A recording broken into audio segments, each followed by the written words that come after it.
official country name from Turkey to Turkey last year in December. So it used to be the same as an animal, and it was very confusing to a lot of foreign people. But now we believe that the new name is a better representative of our culture and our values. So that's why we initiated this change. And yeah, the agenda for today's presentation is talking about a little bit of Turkish values, like people, some of our food and festivals, and then how I made to a US-based college as an international student with financial aid. And I hope to give you a bit of advice on what you could do during high school if you are planning to follow a similar path as mine. And yeah, that's going to be the end of my presentation afterwards. So a few quick facts about Turkey is that there are 81 different cities in Turkey. The biggest ones are being Istanbul, Ankara, and Izmir. These are the ones that are the most known by foreign people, I'd say. And a lot of people think that our capital is Istanbul, which is not true. It's Ankara. It's located in the middle of Turkey. And the population is 85 million, so I'd say a relatively populated country. Our official language is Turkish. There are a lot of other languages spoken in Turkey as well, like Greek or Armenian, due to the diverse history or culture we have.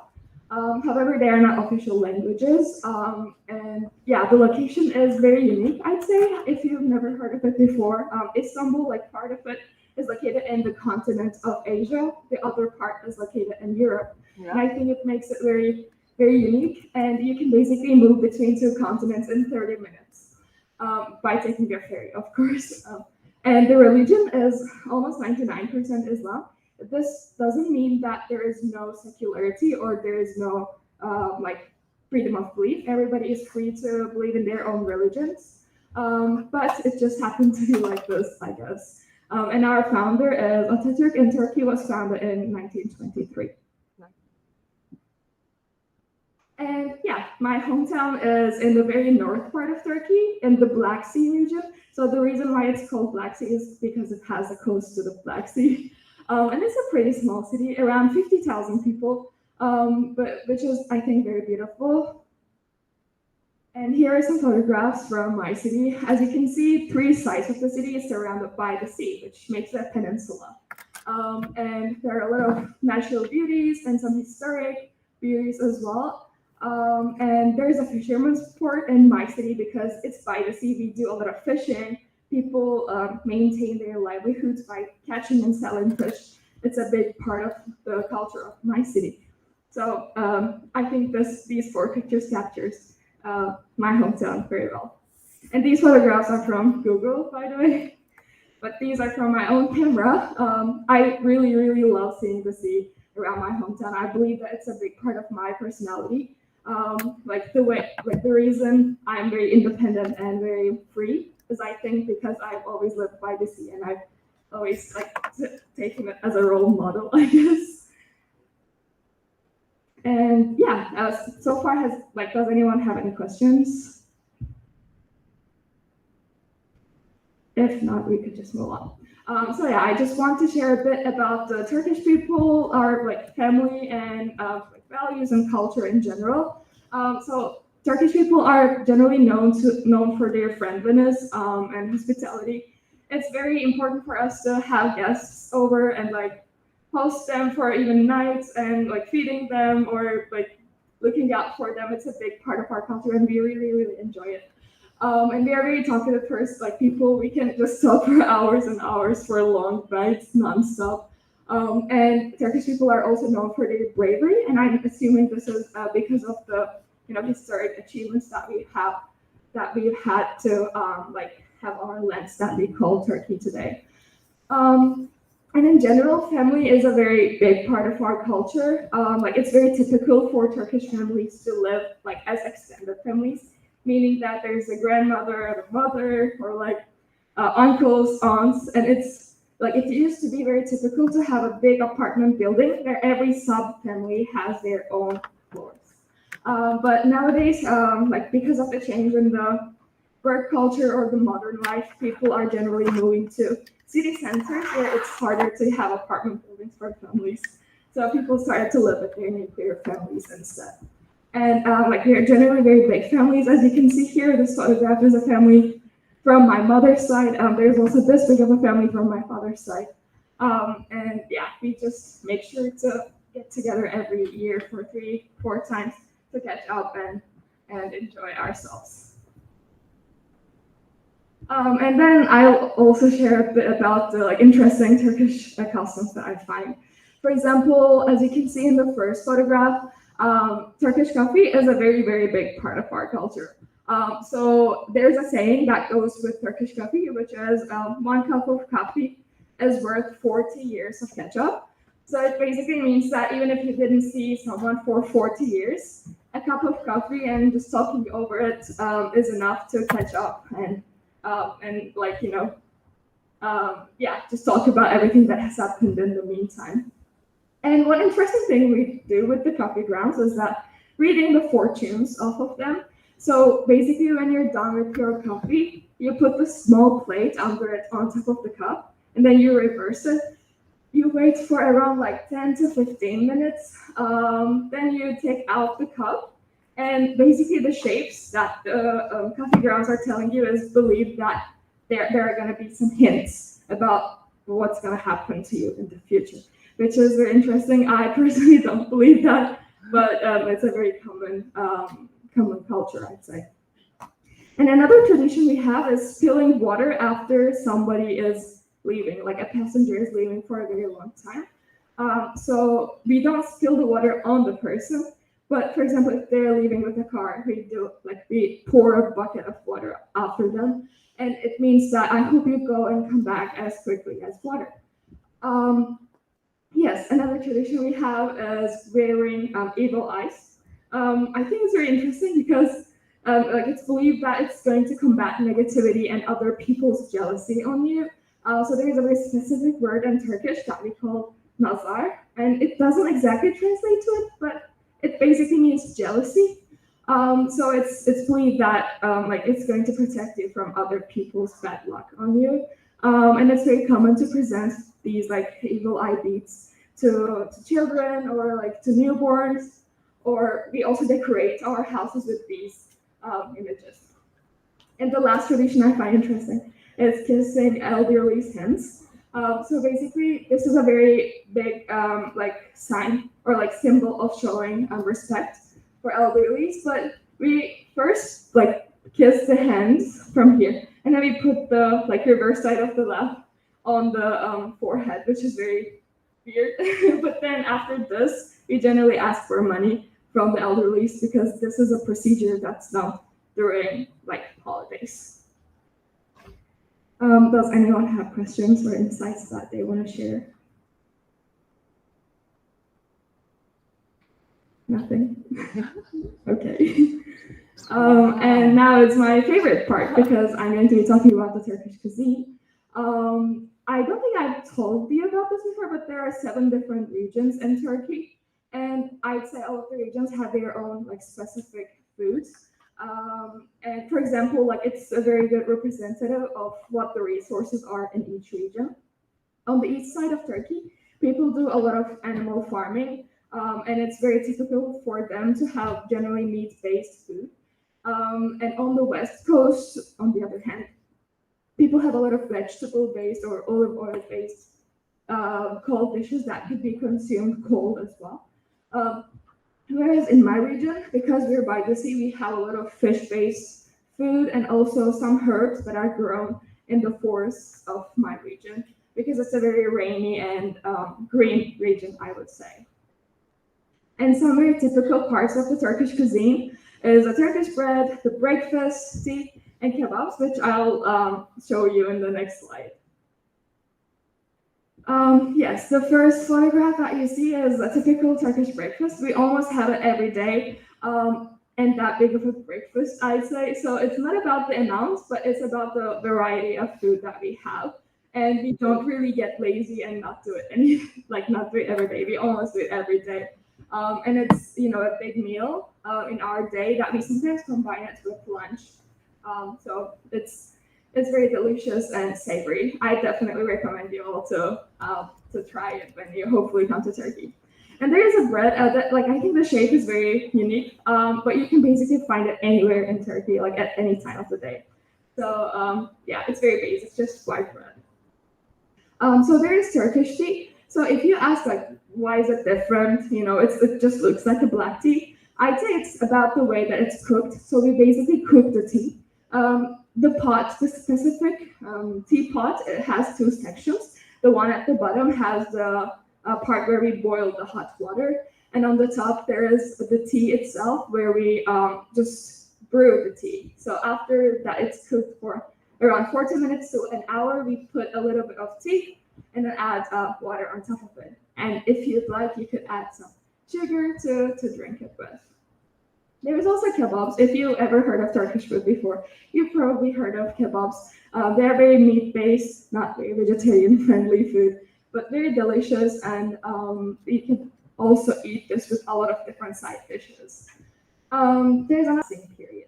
So in Islam, there is a type of worship to God where you don't eat, don't drink anything for a day, and then after the evening announcement, you could start eating and drinking.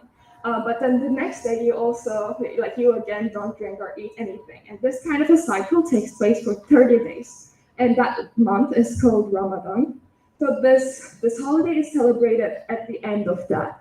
So at the end of the 30 days, we cook a lot of very delicious food. One of them is being baklava, which is a very typical dessert, like a lot of layers of dough and some syrup on top.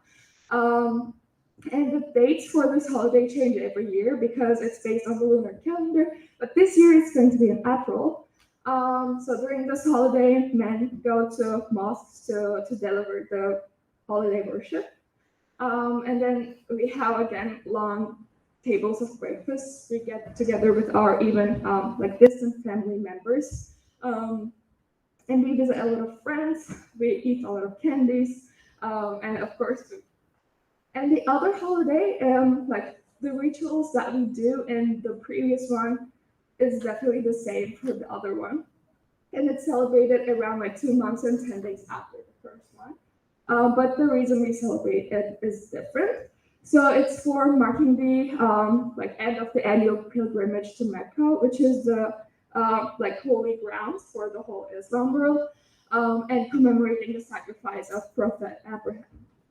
So during this holiday, we sacrifice cows, goats, and sheep, and some other animals in the name of God, and then we distribute the meat to poor people, to people who cannot afford meat, because it's it's a source of protein, but it's sometimes very hard to afford for especially poor people. So this kind of a process is done to strengthen the bonds that we have in the community, and it just makes us more aware of our surroundings and look out for people who are in need. And yeah, again, like I said, it's very similar to the other holiday in terms of the other rituals we do. And this very other interesting festival that we hold is called Hıdrellez, which is celebrated on the 6th of May to mark the first day of spring. And here people wear a lot of colorful clothes. They do a lot of dances and some competitions. The one that you see above is called oil wrestling. So men generally put oil on top of themselves and wrestle as a competition. And if you win that kind of a competition, it's very prestigious. And here are some must-see places in Turkey. We have some ancient theaters that are that are from the Roman Empire times, during the 8th, 9th centuries. And there is also Pamukkale, which is directly translated to Cotton Castle in English. And it's all natural. The reason why it's white is because of the natural limestone. And there are small pools that could be kind of hot springs. But they are smaller and more shallow, I guess. And nowadays, it's unfortunately not really like this because people overpopulated this area and it was not protected very well. But it's I think one of the natural wonders of the world. There is also a very beautiful scenery that you see like on the bottom left part of the slide, and it's called Ölüdeniz, which is translated to Dead Sea. The sea that you see there is like not wavy at all. It's very salty and very calm, and people do a lot of parachuting, skydiving, or paragliding here. And the last two photographs are the most important mosques in Istanbul, I'd say. They are side by side to each other. The first one is called the Blue Mosque, which represents the Ottoman Empire as the successor and the inheritor of the Roman and Byzantine empires that took over our lands before Turkey was established. And on the other hand, the other mosque is called Hagia Sophia. It was originally built as the basilica, like a church, but after the Ottoman Empire took over the lands, they converted it to a mosque. And yes, here are a few words and phrases in Turkish if you're curious. If you want to repeat after me, I could help you with the pronunciations. The first one is merhaba. Merhaba. Yes, perfect. And it means hello. The other one is nasılsın. Nasılsın. Perfect. Your pronunciations are very good. It means how are you? The third one is a bit hard, so I'll be slower. Teşekkürler. Teşekkürler. Perfect. Oh, you're doing very good. Teşekkürler. Perfect. Yeah, and it means thank you. And the last one is seni seviyorum. Perfect. And it means I love you. And yeah, now it's time to talk a bit about what I was doing when I was your age in high school and my adventures during the university that I'm enrolled at right now. So in high school, robotics was a big part of my life. I've done robotics related activities for 2 years. So like I used to just do my regular classes until like 5 p.m. every day, and then stay at school until 12 a.m. to work with my team on the robots that we were making. And our goal was to attend competitions in international competitions or the World Championship. So in the first year, I attended a competition that's called First Lego League. So as you can understand from the name, we did like robots with Lego pieces. And it also had a brain where we could code. And it's basically autonomously completed some tasks on the mattress. But like doing robots was only one part of that competition. There were also 2 other parts where you needed to, like your team needed to prepare a project based on the year's theme. For example, in my year, the theme was something called hydrodynamics. So we were supposed to do some project to save the water that we have on Earth. And the third part of the competition is about the team values and like how well of a team you could become and how like more professional you got after starting preparing for this competition. And for example, the photograph that you see here is from a jury presentation that we made for that third part of this competition. And here, like it's not all about doing robots. It's about being both professionals and like both looking out for other people and doing social responsibility projects while being very successful engineers. So the whole mindset of this competition is, I think, very beautiful because I believe that it just contributed a lot of skills that I am utilizing nowadays. And as you can see, the one at the top is the photograph of my team when we attended an international competition in Estonia. And it was my first time like going abroad with that kind of an somewhat academic purpose. And I realized that I've always wanted to be in that kind of an environment where I would be surrounded by international peers and where I would get the chance to like talk to a lot of people from other countries and make everything richer. That's why in the second year, I decided to attend a bigger competition, which was more serious. As you can see from the transformation of the robot, from Legos, we went to actual metallic pieces, and the robots were almost my height, whereas the Lego robots were like this. So we also like programmed that robot for a while to do autonomous tasks, but afterwards we could like operate them with joysticks. So in that part of the competition, again, the robot was one part. The other part was about doing responsibility projects and being able to like present yourself as a team and as a person. So I believe that it just contributed a lot to me as well.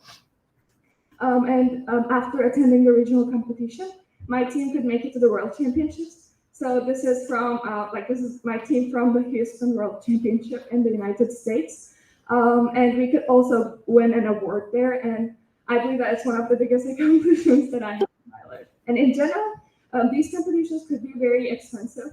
However, it's possible to find sponsorships from the companies like in your region or in your country. That's what my team did.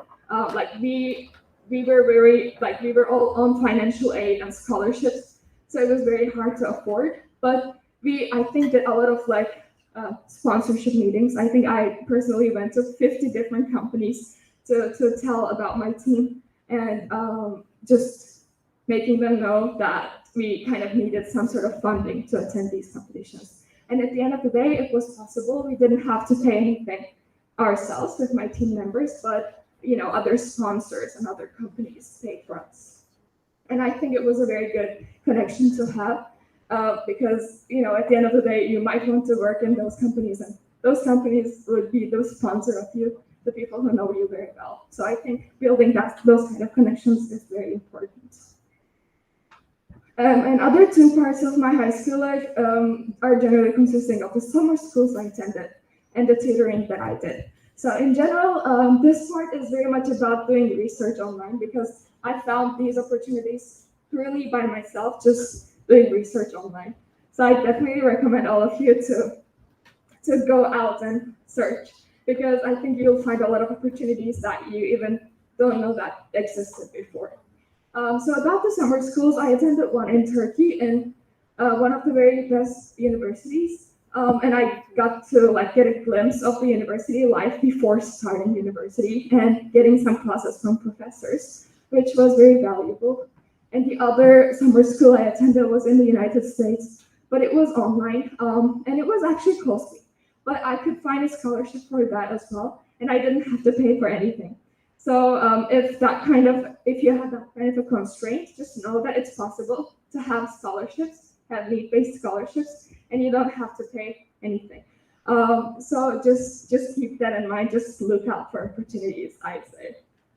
And the tutoring that I did was during COVID. So when the COVID first broke out, it was very hard for middle school children or some early high school children in Turkey to access educational materials. So I found this online education platform where I could become a STEM teacher for those students and hold some sort of small experiments with the materials that we could find at home. And it was very enjoyable. I feel like I could connect with these students a lot and become some sort of inspiration for them. And now it's time to talk about my university. So in general, I think US-based universities give a lot of value to extracurricular activities that I just told you about. So you have to be academically competitive, but also you have to do some sort of activities outside of school. You have to have kind of passions, and it's very important for them. So when I was applying to my university, I put all of these accomplishments and activities in as a list and submit it to my school. And I think that having a part of them was a big part of why I was accepted. So I think about my university, there is a very unique part that I want all of you to know about. And it's basically traveling around 7 different countries in 4 years. So every semester I start a new life in a completely different country, and I spend a semester there. So during the semester, I got to learn a lot about the education system of that country, the culture, professional and volunteering opportunities, and get to know a lot of people and learn about their mindset. So I think after traveling around all these countries, I will have developed some sort of a global perspective where I'll be able to talk about a lot of issues and hopefully bring solutions to those issues that are experienced by like large amounts of people around the world. And these countries are San Francisco in the United States, Seoul in South Korea, Berlin in Germany, Taipei in Taiwan, London in the United Kingdom, Hyderabad in India, where I am going in 3 days, and Buenos Aires in Argentina. And another very interesting part of my university is that our classrooms are very innovative. So basically, my school does not have buildings or does not have campuses, but we have all of our classes online on a special platform. So when I'm like telling you about the online education, please don't perceive it as like the Zoom classes that we had when we were, stuck in our houses during COVID. However, during these classes, we are basically not allowed to sit through the class. We have to actively participate because we get graded on our class performance. So in these classes, there is a maximum of 20 people, and the professor is only allowed to speak for 3 minutes and straight. So they cannot speak for more than that. They have to pass the question or like the explanation part to another student. And that way they test their knowledge and the preparation for the class. So for our classes, we don't have a lot of homeworks, but we have something called pre-class work. So basically we go to the class by already knowing about the material that we learned. And then we go to the class and our professors help us clarify the questions that we had when we were doing our pre-class work. And I think it's very active, like learning based. You get to contribute a lot to your own learning, but it's very demanding. It requires a lot of hard work, but I think it's a good way to learn. And another part that I find interesting is that we don't have any exams, but we have assignments. So exams, I used to hate exams when I was in high school because I think. Okay, switch to another one. Yes. Okay, yeah, amazing. So yeah, I used to hate exams because you work for them a lot, and then something might happen at the end of the day, and your performance, like the way you worked, may not be reflected on your work at the end. However, I think with assignments, we get to work on like project-based, like generally projects, where we can work for like around 2 weeks or a month. And then like it's kind of a process that you submit at the end of the day. And then you get graded on them. So there are around like 30 different assignments that I've submitted maybe this year. It's super demanding, a lot of work, but I think it's a very good way to learn. And all of these assignments are designed based on the like science of learning materials. And we get a lot of feedback from our professors. And we get to improve ourselves a lot. So even if you get for example, if you get a bad grade on an exam, it might be harder for you to like learn why from your professors, because I don't think in traditional universities they do that a lot. But in our case, like we have around 20 different comments on our work when we get our grades back from our professors. And I think it really helps us improve ourselves. Does anyone have any questions? Oh, by the way, about the application part. So first there's like a 3-step application. Oh, sorry. Do you want to ask something? I was surprised at the number, the acceptance rate.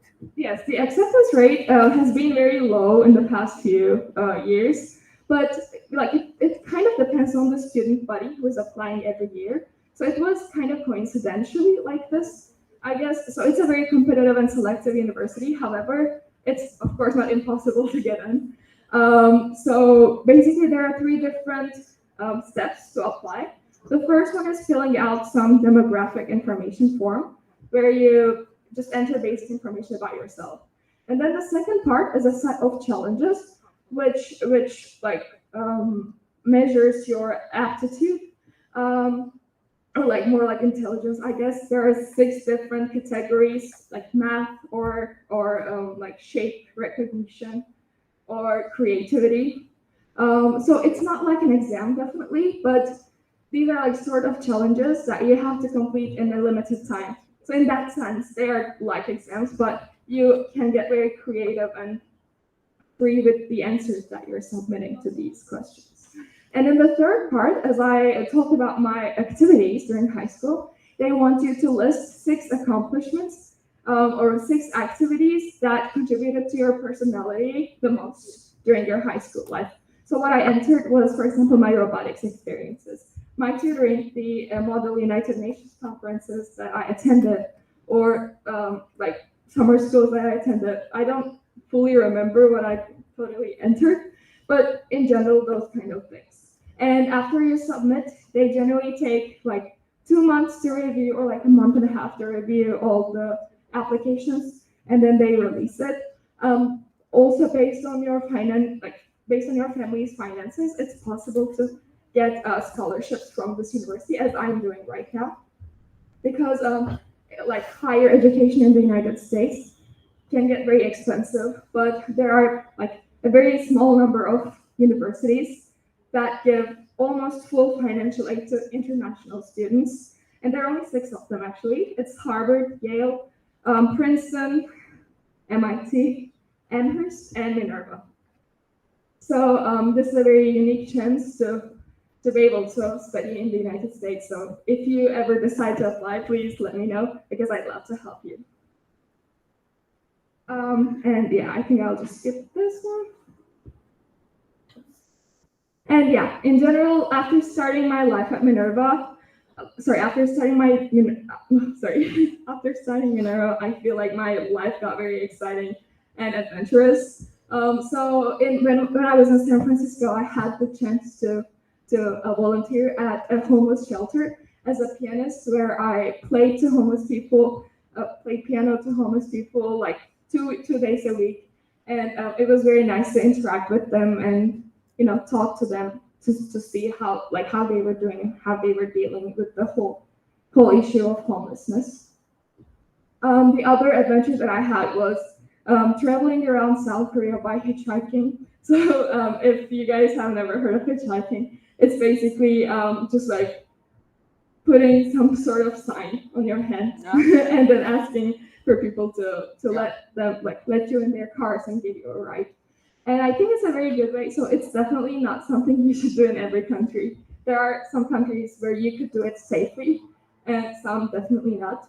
So South Korea was definitely, I think, a safe country to do it.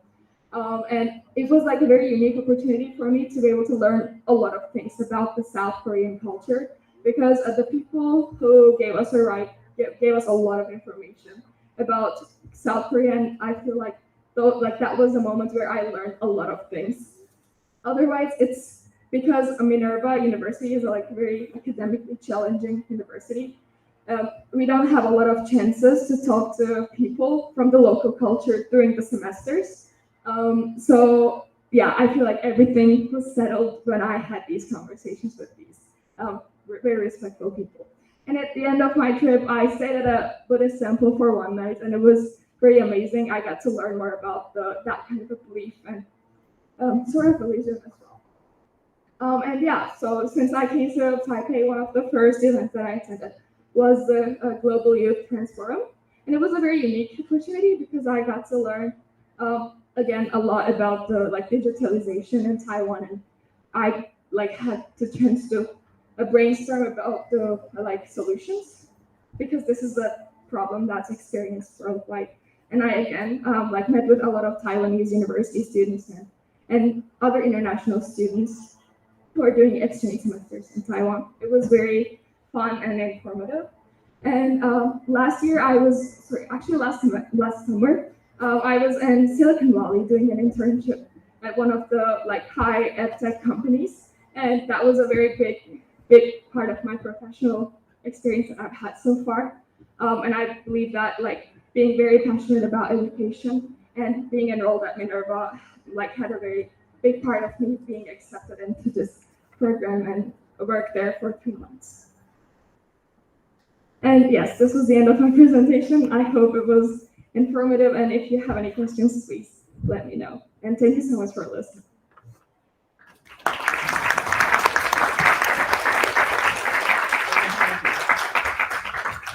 Okay, great. Everyone, do you have any questions to ask Miray? No. Anyone? Okay. Yes, please. Well, as I know, English is not a major language in Turkey. So I'm curious about how you learned about your English because you speak such fluent English. I thought you were a native speaker or something like that. Would you please share your ideas about learning English? Thank you. Thank you so much. Yes, I think it's a very good question because not a lot of young people are aware of how valuable learning English is in Turkey. Because like I cannot imagine a world where I don't speak English because it just opened up the doors to a new world for me. And what I did was so in high school, my high school was in Turkey. The general high school education is 4 years long, but my high school was 5 years long. The first year being the whole year of English learning, which is called the English Immersion or Preparation Program. So during that year, I had 24 hours of English every week. And I had some native teachers who spoke English very well and who helped me with my like speaking abilities. However, I don't believe that that year helped me a lot in terms of being confident in speaking. It definitely taught me a lot in terms of grammar and structure, more written things. But I think I started to realize the importance of talking and communicating with people after I attended the robotics competitions. Actually, before I attended the competitions, because I knew that there would be a lot of international people whom I would like be crazy about talking to, and I knew that they had to understand me. So I started watching a lot of series. I think it's a good way to catch the accent and not really, like make yourself more understandable to people. And also, I started reading books for vocabulary. It was the best thing that I've done, I guess. So there was a very hard book that I started to read. It was the first English book that I've read, and it's called My Family and Other Animals. I recommend reading it. It doesn't sound as aggressive. Sorry, it's not an aggressive book as it sounds. It has a lot of like biological terms and everything. It was not a very useful book, but it just made me realize that there are a lot of vocabulary, a lot of words in English that I don't know and that I should learn. So reading that book, I almost translated every single word on each page. It took a lot of effort, but at the end of the day, I learned a lot from that book, and I just had the like awareness that there are a lot of words, and I need to learn a lot. So afterwards, I started like keeping in touch with the international participants in the robotics competitions I attended, and all year long I talked to them. I like texted with them, and that's how I could, I think, learn how to speak and being more confident. Because I think learning English is not as hard as starting to talk. At least it was like that for me. But you just have to break your fear and go out there and start talking. And I think it's gonna happen at the end of the day. So I hope it answered. Any other questions? Anyone? 好，OK。那其实本瑞刚刚讲的话，有非常多的东西我们可以之后再探讨。那我觉得学英文就像这样哦，他今天开始的话是学文法跟学 structure， 那就像我们现在一样。可是他增加他的信心是参加比赛跟参加课外活动，所以欢迎大家未来的话在大学努力的体验人生，努力的体验。然后另外的话，当然还要怎样，多看戏剧跟书，才是真正活用。我昨天真的觉得很开心，一直用英文跟他哈拉。那现在的话呢，我们把握机会哦，因为下一班要来了。你们可能要扫地，俊夫爸爸在等你了。现在请大家现在打起精神来哦！来，我们先准备。那 Miray, would you move there? And then we can take a group photo together. 我觉得他的教法根本就是翻转教学啊！有没有先读完之后再跟教授来讨论？对，那你们自己比个那个什么，就是热情的大爱心的，因为大家可不可以 ？Can you just take off your mask？ 大家可不可以脱下口罩？可以吗？可以吗？难得快点！文瑞要不要脱下口罩 ？Get rid of your, remove your mask. She's so beautiful. 好，来我们看这边哦，来这边的同学来，这边同学3、2、1，大家怎么那么冷静啊？等我一下。好，哎，抱歉太远的同学换边，等我一下。等一下，不好意思，来。好。这边。Miray, would you move over? Now, keep it up there.哎，这样子很开心，快点！因参与的最热情了，当然也要放快点哦。